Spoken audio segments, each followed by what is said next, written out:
बात करते हैं आज के बीच में आपके अपने चैनल स्टडी मेरा पर। दोस्तों बात करेंगे 69 शिक्षक भर्ती के एटीआरई पर हम लोग विशेष चर्चा करेंगे। तो वीडियो बिना स्किप करने तक बने रहिए मेरे साथ आपके अपने चैनल स्टडी मेरा पर। जो लोग चैनल पर नए हैं तो प्लीज़ चैनल को लाइक करें, शेयर करें, सब्सक्राइब करें, साथ में बेल आइकन दबाना भूलें ताकि मेरे वीडियो नोटिफिकेशन आप तक पहुँच रहे। आइए शुरू करते हैं। तो दोस्तों सबसे पहले हम लोग एटीआरई पर बात करेंगे। एटीआरई की जो चीज़ें हैं आपको बता दें कि एटीआरई पर सोशल मीडिया पर मैंने अभी एक वीडियो डाला था जिस पर लोगों के बहुत अथाह कमेंट हैं। एक जो जनरल के हैं वो अथाह कमेंट हैं और जिसमें वो बार बार चीज़ों को कह रहे हैं कि एटीआरई के बाद एक एग्ज़ाम हो जाए, आप एटीआरई के आप चाहते हैं एटीआरई के ख़िलाफ़, आप ये है वो। देखिए मैं एक न्यूज़ आपको देता हूँ, ठीक है, मैं कुछ नहीं चाहता। आपके सामने जो कोर्ट का आदेश आया मैं वो बता रहा हूँ। कोर्ट कह रही है एटीआरई क्वालिफाइंग एग्ज़ाम है, मैं नहीं कह रहा। और एक कोर्ट नहीं कह रही है, सिंगल बेंच छोड़ दीजिए आप, ठीक, डिवीज़न बेंच दो बार, ठीक है, डिवीज़न बेंच 2 नहीं 3 बार। पासिंग मार्क का मामला जब कोर्ट गया था डिवीज़न, तब भी उसको रिजर्वेशन का पार्ट नहीं कहा था, क्वालिफाइंग एग्ज़ाम कहा था। उसके बाद डिवीज़न बेंच ने आरक्षण मामले में यही बात कही और उसके बाद 68,500 मामले में डिवीज़न बेंच ने यही बात कही।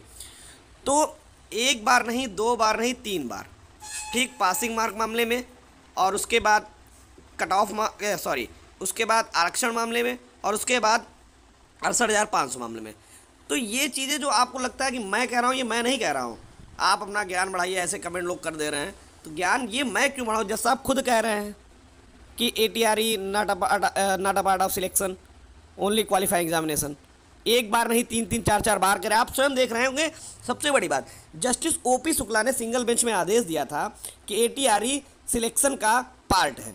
आप खुद समझिए इस बात को। जस्टिस ओपी शुक्ला सर ने ही इस आदेश को दिया था कि एटीआरई सिलेक्शन का पार्ट है, क्वालिफाइंग एग्जामिनेशन नहीं है। और डिवीजन बेंच में जस्टिस राजन राय और जस्टिस ओपी शुक्ला यानी ओम प्रकाश शुक्ला सर ने ही ये आदेश दिया है कि एटीआरई सिलेक्शन का पार्ट नहीं है, वो क्वालिफाइंग एग्जामिनेशन है। क्यों ऐसा आदेश आया? क्योंकि आप लोगों ने देखा 68,500 का जो आदेश है वो बाद में आया और डिवीज़न बेंच ने हाल ही में उस आदेश को पलटा है। उसी चीज़ को देखते हुए जस्टिस ओपी शुक्ला सर भी इस बात पर सहमत हुए और उन्होंने वही आदेश दिया कि एटीआरई जो है वो सिलेक्शन का पार्ट नहीं है, वो ओनली क्वालिफाइंग एग्जामिनेशन है। तो सोचिए, जज साहब खुद इस बात को कह रहे हैं। एक बार उन्होंने जो आदेश दिया उन्होंने ही अपने आदेश को पलट दिया और कमेंट आप कर रहे हैं कि आप किसी एक विशेष वर्ग का पक्ष ले रहे हैं। ये मेरे वर्ड नहीं है, मैं नहीं कह रहा, ये जो ऑर्डर्स हैं वो कह रहे हैं। और रही बात, देखिए स्टेप सबके लिए होता है, चाहे वो एससी हो, ओबीसी हो या जनरल हो, हर स्टेप पर इंसान चैलेंज करता है। आप भी जनरल जो भी है वो भी एससी में चैलेंज किया।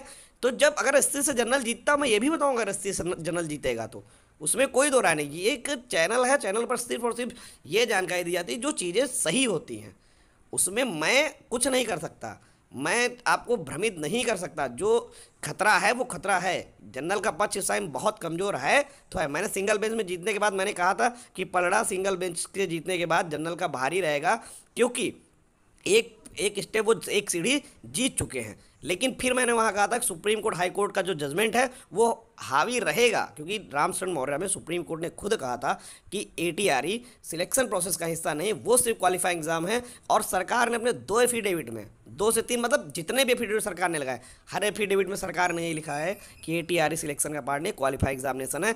एटीआरई पास करने के बाद आप नौकरी के दावेदार नहीं हो सकते। ठीक है, आप स्वयं इस चीज़ को समझिए, एक नेचर समझिए। जब कोई एग्ज़ाम आदमी क्वालिफाई कर लेता है उसका मतलब होता है उसकी नौकरी लग गई। लेकिन यहाँ पर क्या होता है कि 69,000 पदों के सापेक्ष 1,46,000 लोगों ने पास हुए थे, ठीक है, 1,36,000 या 37,38,000 लोगों ने जिला आवंटन फॉर्म भरा था। तो क्या सबकी नौकरी लग गई? नहीं लगी ना, सब लोग बाहर हैं ना। सिर्फ 69,000 में 67,67 की नौकरी लगी थी ना। तो ये प्रोसेस का पार्ट है, ठीक है। जो चीज़ें खुद सरकार कह रही, जो चीज़ें कोर्ट कह रही, वही चीज़ मैं कह रहा हूँ। तो मैं वर्ग विशेष से आप लोग कमेंट कर दे रहे हैं। जब मैं जनरल के पक्ष में बोल देता हूँ तो वो तुरंत जनरल वाले बोल देते हैं, ओबीसी के पक्ष में बोलता हूँ ओबीसी वाले बोल देते हैं, बीएड पक्ष बोलता हूँ बीएड वाले बोलते हैं। कि ये सब मत सोचिए। जब कोई आपको न्यूज़ देगा तो निश्चित तौर पर जो चीज़ न्यूज़ में वो वही देगा, वो अपनी तरफ से कोई न्यूज़ नहीं बना देगा, ठीक है। तो एटीआरई पर जो चीज़ें हैं वो आपको अभी नहीं समझ में आ रहा है। मैं फिर कह रहा हूँ कि जनरल का पक्ष कमज़ोर है सुप्रीम कोर्ट में, क्योंकि सरकार भी अपने एफिडेविट से नहीं पलट सकती है। कि एटीआरई जो सिलेक्शन का पार्टी, सरकार खुद कोर्ट में एफिडेविट लगा रही। ऐसे हवा में एफिडेविट नहीं है, सरकारी आदेश के मतलब होता है, सरकारी चीज़ों का मतलब होता है ऑन रिकॉर्ड। ऑन रिकॉर्ड सरकार रख रही, तो वो वहाँ सुप्रीम कोर्ट में भी यही जा कहेगी। लेकिन वो इतना जरूर प्रयास करेगी कि जो चयनित जनरल है उनको बचाने के लिए हर संभव प्रयास करेगी। पॉलिसी बन जाए, सुपर न्यूमेरिक हो जाए, कुछ भी हो जाए, लेकिन वो हर संभव प्रयास करेगी कि जो चयनित जनरल है उनको किसी ना किसी तरीके से हम बचा लें।